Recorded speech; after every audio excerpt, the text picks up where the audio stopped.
Bonjour à tous. Bienvenue à l'atelier Innovation et brevets, quel atout pour les entreprises françaises sur la scène mondiale. Donc, je me présente, je suis Ursula Maggio, je travaille au pôle Immersion Innovation Internationale au sein de la direction d'innovation chez BPI France. Et nous allons discuter sur comment valoriser au mieux sa technologie quand on veut se développer à l'international. Donc pour ça, je vais d'abord vous expliquer un peu notre activité au sein de BPI France. Donc à la direction de l'innovation, notre pôle a pour but de développer des programmes d'immersion pour des entreprises qui souhaitent se développer à l'étranger. Et lors de ces programmes, en fait, on cible une thématique technologique. Donc ça peut être la green tech, la santé ou autre. Et avec cela, on emmène une délégation d'entreprises de à peu près 7 à 10 entreprises dans un pays donné pour rencontrer notamment des acteurs de l'écosystème en question et avoir des rendez-vous B2B. Et lors de ces programmes, nous collaborons énormément avec l'INPI, ou Institut national de la propriété intellectuelle, qui vient apporter en fait des solutions pour sensibiliser les entreprises à comment mieux se préparer à l'international et surtout protéger sa technologie.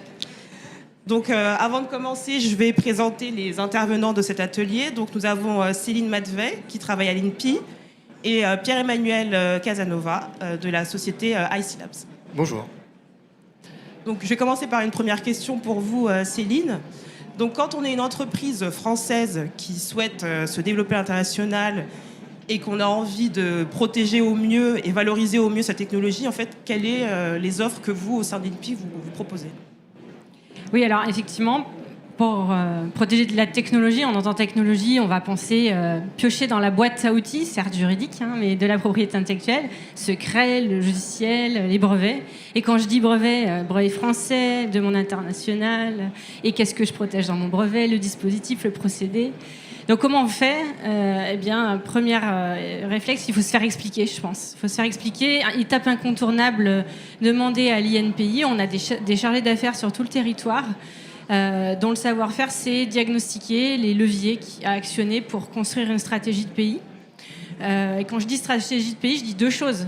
Stratégie, donc combiner des outils différents. Un brevet tout seul, bon, je sais pas, Pierre-Emmanuel pourra confirmer, témoigner, pas forcément un brevet tout seul.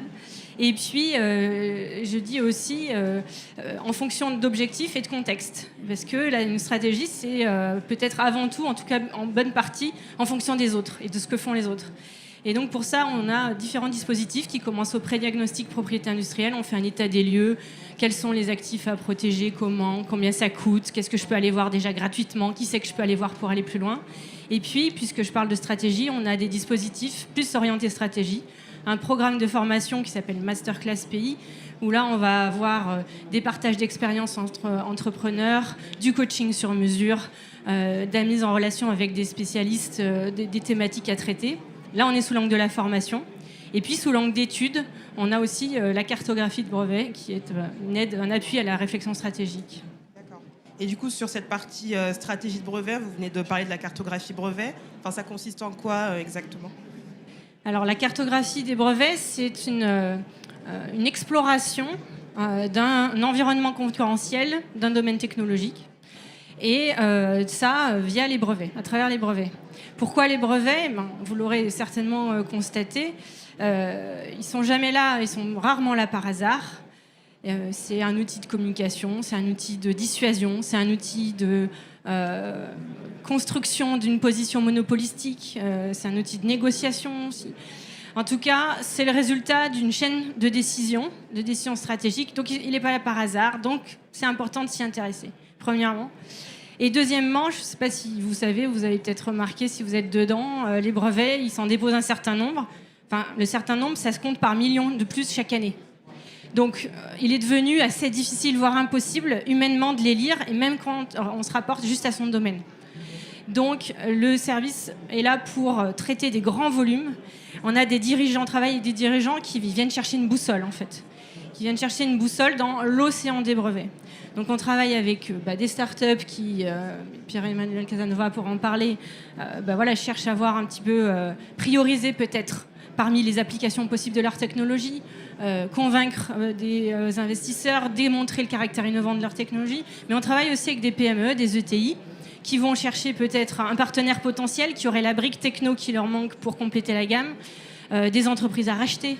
Voilà un petit peu les différentes opportunités qu'on peut travailler avec la cartographie.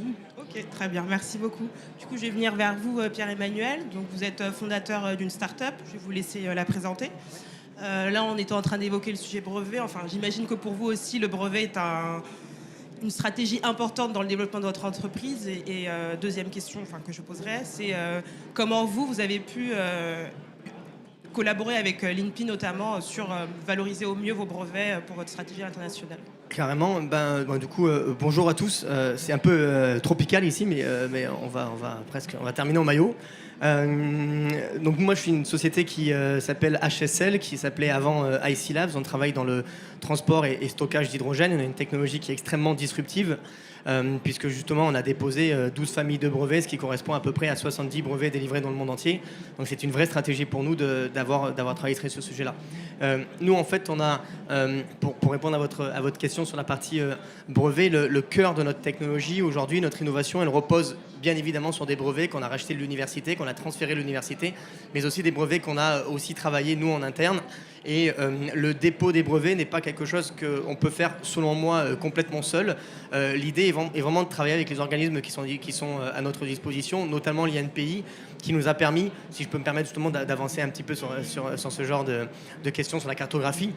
Nous, par exemple, sur la cartographie, lorsqu'on dépose des brevets, ça coûte de l'argent évidemment à une start-up. C'est pas l'INPI qui gagne cet argent-là, c'est les offices de brevets, ce qui est normal. Ça nous permet de maintenir cette innovation. Par contre, à côté, le vrai enjeu, c'est de savoir ce qu'on dépose et à quel moment on le dépose et dans quel endroit on le dépose.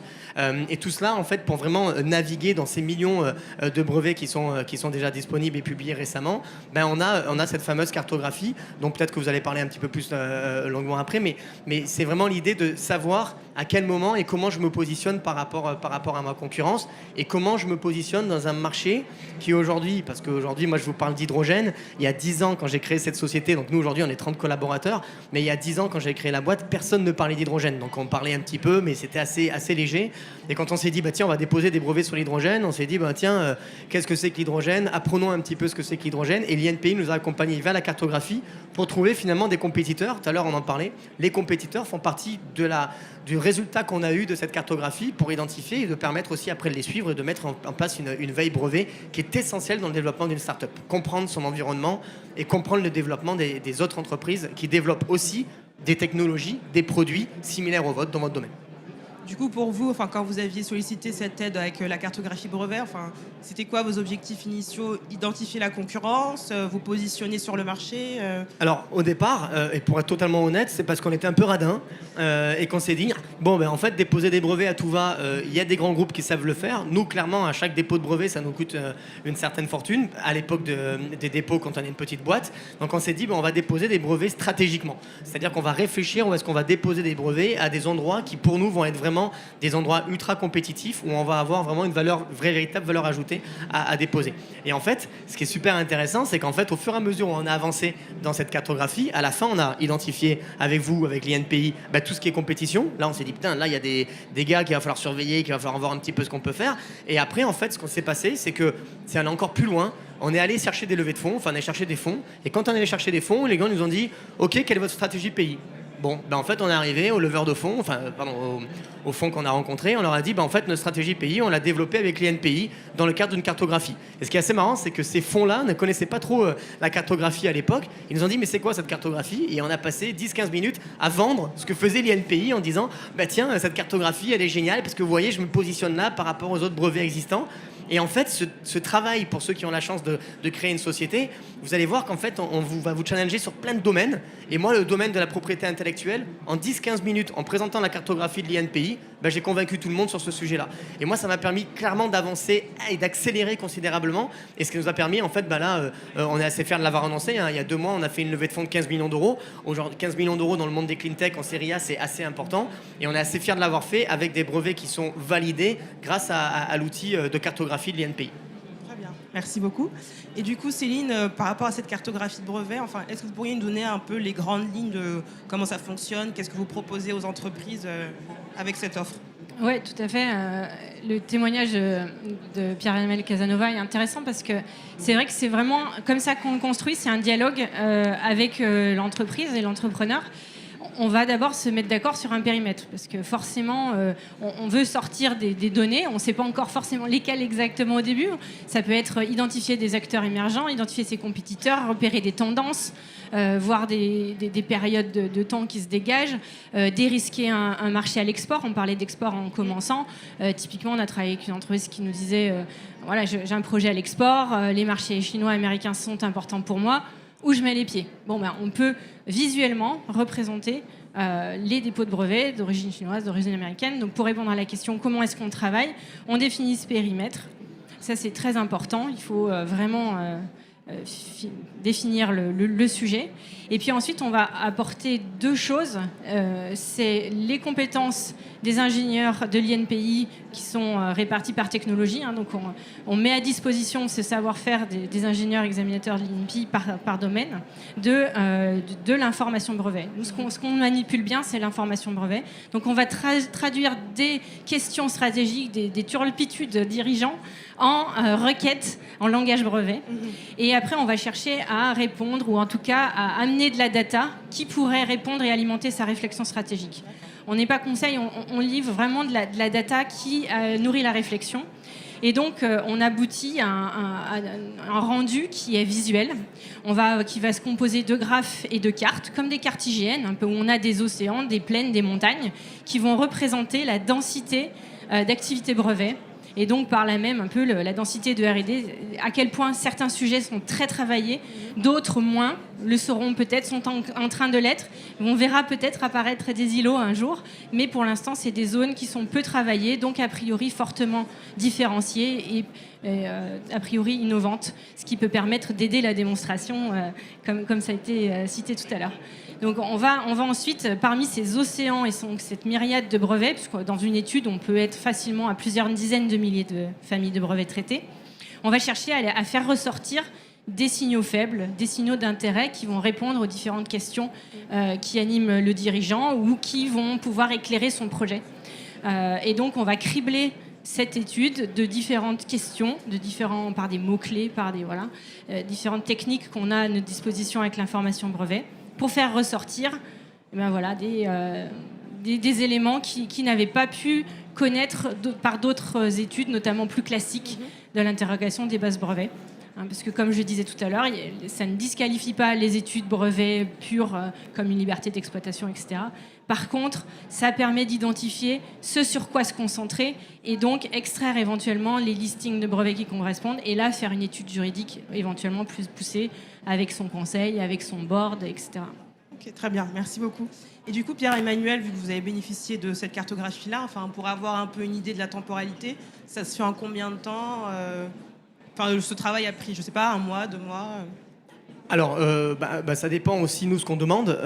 Il faut savoir que les ingénieurs de l'INPI, ils sont assez ouverts à ce genre de discussion. On est sur une prestation avec eux gagnant-gagnant, parce que, encore une fois, ça a été très bien dit tout à l'heure, c'est pas une prestation de conseil, on est vraiment sur travailler main dans la main pour voir ce dont on a besoin, et c'est nous, après, qui allons identifier les vrais livrables en fait de cette chose-là. Donc nous en fait on en a travaillé, ça nous a pris à peu près 1 mois et demi, 2 mois pour travailler avec eux. Il y a quand même toute une période aussi où il faut apprendre à bien discuter. C'est toujours pareil, même si demain vous avez un client ou un sous-traitant, la construction du cahier des charges est essentielle. Les ingénieurs en face sont bien évidemment des gens extrêmement brillants dans le monde du brevet, mais c'est pas des spécialistes de votre domaine. Quand vous avez créé une boîte, vous êtes votre spécialiste de votre domaine. Donc en face, normalement, de par votre travail de vulgarisation, vous allez être en mesure d'être compris par vos sous-traitants. Et là, dans cette histoire-là, on a eu une vulgarisation qui nous a permis de bien comprendre et de sortir. Donc on a eu 2 mois. Après, moi, ce que j'ai souvent tendance à dire, c'est cette cartographie, elle va être évolutive. C'est-à-dire qu'aujourd'hui, quand on a fait la cartographie, on a bien travaillé avec eux, on a sorti justement ces fameuses collines et ces fameux fleuves, on a identifié des grands intérêts stratégiques pour la société, et nous, on continue à développer et déposer des brevets en conséquence par rapport à ce qu'on a identifié dans cette cartographie. Par contre, ce qui est super intéressant, et c'est un peu ce que tu disais tout à l'heure, c'est de se dire qu'en fait, il va falloir voir aussi comment va évoluer ce marché. comment il y a quelques années, il y avait des sujets sur le monde de l'hydrogène. Ça fait 10 ans qu'aujourd'hui on en parle de plus en plus. Donc demain, je suis sûr que la cartographie qu'on fera ensemble n'aura pas du tout la même tête. Et ça nous permet aussi de valider ou non, ou en tout cas de repartir sur une autre stratégie qui permettrait d'être bien plus solide et de maintenir notre avancée. Parce qu'il faut bien garder en tête que le brevet nous permet de maintenir une avancée technologique, de la protéger, mais il faut aussi se dire que demain, il faut identifier les tendances. Et cette cartographie nous permet aussi d'identifier les tendances à terme. Très bien. Écoutez, merci beaucoup en tout cas. J'espère que vous avez tous été convaincus des bienfaits de la cartographie des brevets. Et on va passer à la session questions si vous avez des questions. Bonjour, tout d'abord merci beaucoup, c'était très intéressant. Première question, c'est sur la technique de la cartographie en elle-même. Est-ce qu'il est possible aujourd'hui d'envisager des cartographies mises à jour en temps réel, notamment avec l'IA, tout simplement, avec des graphes de connaissances, je ne sais pas, ou d'autres... Oui, pour être tout à fait plus précise, on va dire, l'outil qu'on utilise de l'IA. Il y a différents outils sur le marché pour faire ce genre de carte. L'INPI, on a sélectionné un parce qu'on a fait beaucoup de tests et il nous a paru plus précis, plus pertinent dans la majorité de ces tests. Mais voilà, il en existe. Ce qui se passe, c'est pour ça que je disais qu'on combine le savoir-faire des ingénieurs et l'outil, parce que c'est des outils qui sont accessibles moyennant des licences qui sont assez onéreuses. Et il a été demandé à l'INPI, dans le contrat d'objectifs et de performance qu'on a avec l'État, de mettre à disposition ce service, en particulier pour les TPE, PME et ETI, qui, objectivement, ne peuvent pas forcément se permettre d'avoir ces outils en licence. Premièrement, pour le prix de la licence, et deuxièmement, pour le temps de manipulation et de maîtrise qui serait nécessaire, de formation, pour l'utiliser. Donc, c'est un outil à base d'IA, et les études qu'on propose sont des études qui font une photo à un temps T de la situation.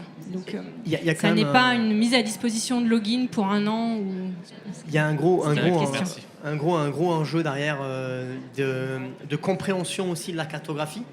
Nous, on est sortis de là, on est ingénieurs et mes ingénieurs ont dit c'est bon, je vais pouvoir le faire, c'est facile maintenant que j'ai compris, etc. Il y a quand même un énorme travail derrière d'interprétation.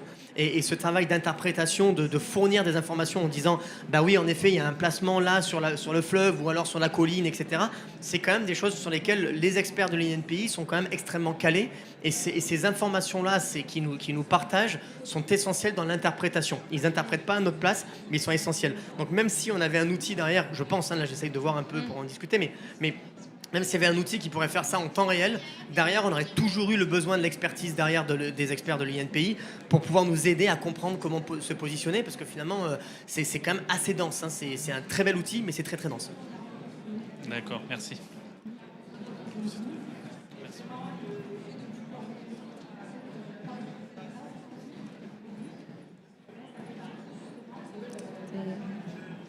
Je ne sais pas si quelqu'un d'autre a encore une question pour nous. Tout est clair pour vous?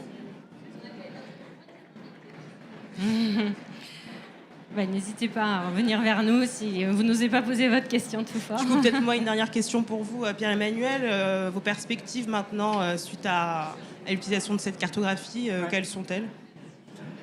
Perspective, là, moi j'ai envie d'en refaire une bientôt. Je vous jure, l'INPI ne me paye pas pour dire des choses pareilles, mais vraiment, c'est un super outil. Hein. Je veux dire, aujourd'hui, 70 brevets délivrés dans le monde, c'est pas mal. Hein. C'est quand même pour une petite start-up comme nous, c'est assez important. Là, moi, j'ai vraiment envie de pouvoir voir mes évolutions et est-ce que la stratégie qu'on a pu mettre en place à partir de cette cartographie il y a quelques années a payé, de toutes les façons, elle a payé parce que nous, on a levé des fonds, on a quand même un avantage concurrentiel qui est certain. Maintenant, le vrai enjeu, c'est de se dire, tiens, j'ai envie de garder cette avance. Et parfois, il faut aussi revenir un tout petit peu en arrière et se dire, voilà, ça marche, tout va bien. C'est super, j'ai un avantage concurrentiel, mais parfois c'est quand même bien de un peu identifier ce que potentiellement va sortir demain, et on peut avoir des surprises, qu'elles soient bonnes ou mauvaises. On espère qu'elles seront de toutes les façons bonnes. Hein. De toutes les façons, un très bon entrepreneur peut transformer une mauvaise surprise en une excellente opportunité. Donc c'est sur ça qu'on va travailler avec les ingénieurs de l'INPI très bientôt, maintenant qu'on s'est un peu posé, qu'on a levé des fonds et qu'on a toutes les personnes en interne en mesure de venir donner suffisamment d'informations aux ingénieurs de l'INPI. Très bien, merci. Et Céline, pour finir, est-ce que des évolutions sont prévues sur la cartographie, enfin... Alors oui, au niveau de, comme on l'a dit, hein, c'est vrai que c'est Pierre Hunoumel qui disait que c'était les investisseurs qui avaient jamais vu ça. C'est quand même des outils qui sont pas très anciens. On parle d'IA, on en parle plus, ça se démocratise, on va dire. Et donc appliqué au monde des brevets, c'est pas très vieux et encore pas très connu.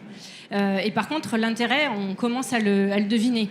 Je suis régulièrement interpellée par des entrepreneurs ou des responsables propriété intellectuelle d'entreprise qui me disent mais j'ai une veille bien calée, enfin, on avait vu nos axes, on a nos paramètres, tout, mais aujourd'hui j'ai des documents qui me sont remontés chaque semaine, c'est juste dément. Donc je peux pas lire tous mes bulletins de veille.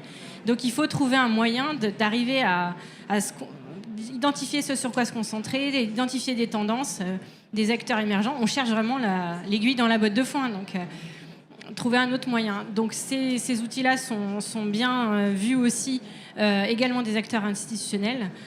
Donc on a aussi un pôle études qui travaille à aider finalement au service de l'État pour les stratégies d'accélération typiquement, pour utiliser cette donnée cette donnée brevet comme un indicateur qui permet non pas de voir dans le marc de café, mais de préparer quand même l'avenir, puisque vous savez que les brevets sur lesquels on travaille sont des brevets qui sont publiés, certes, mais avant que la technologie soit sur le marché, il y a encore de la marge. Donc on voit quand même un peu avec le brevet, on avance de phase sur l'entrée dans le marché, ce qui se prépare, ce qui se travaille, ce sur quoi misent les uns et les autres, des technologies a priori dans lesquelles ils croient.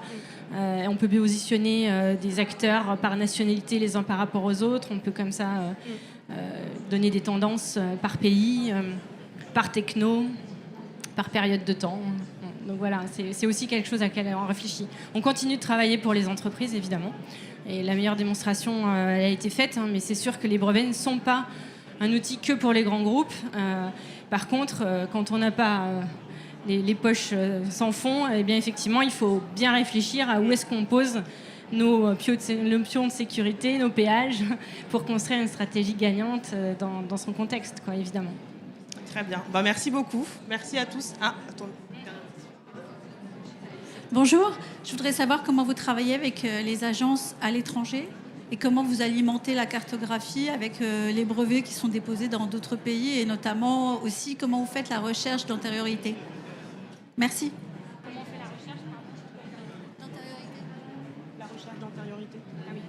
Alors, les recherches d'antériorité, c'est un type de recherche brevet, effectivement, qui est bien particulier. On a un sujet précis et on va chercher ce qui s'y rapporte dans l'état de la technique.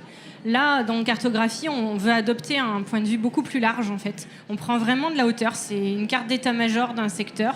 On va avoir sur un même plan aussi bien de la composition, de l'application, différentes choses. En fonction de ce qu'on cherche à voir, on va éclairer cette carte. Comment est-ce qu'on travaille avec les brevets étrangers ? Ils sont dans les études, forcément. Le parti pris, l'étude, elle est internationale avec toutes les publications du monde. Chaque office de propriété industrielle de brevets verse ses brevets dans des bases de données qui les englobent toutes, en fait. Donc, le point de vue est international de fait, de base. Après, on peut faire ressortir que les Français ou les Français par rapport aux Allemands. Mais à la base, dans le set de brevets, on a tout le monde entier. Très bien. Moi, je pense que c'est terminé pour nous. Merci beaucoup. Merci à tous. Merci. Au revoir.